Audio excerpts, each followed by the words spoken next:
Okay guys, welcome back to our channel.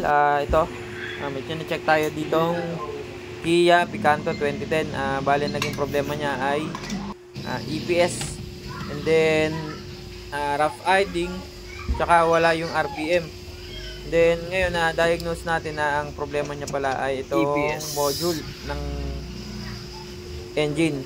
Bale, ito, after natin mapagawa, ito, full system scan tayo. Hag muna, hag.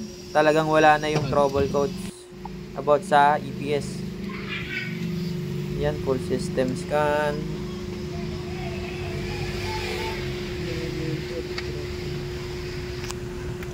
Start natin. Yun. Wala na yung EPS. Kung may kita nyo, naka-start na.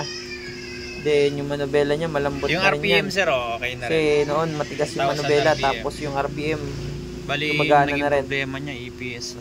Tingnan natin kung medyo bali, yun lang talaga naging problema niya. Ito yung rough madalas idling, na nagiging issue ng mga Kia Picanto. Kaya sa mga magpapagawa, ito. Okay.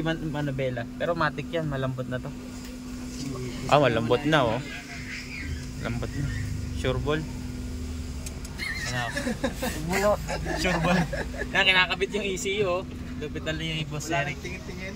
Ba't daw sir nasusunog yung ano? Okay. Parang mga tumatalon lang yung kuryente ng high tension wire nyo, no?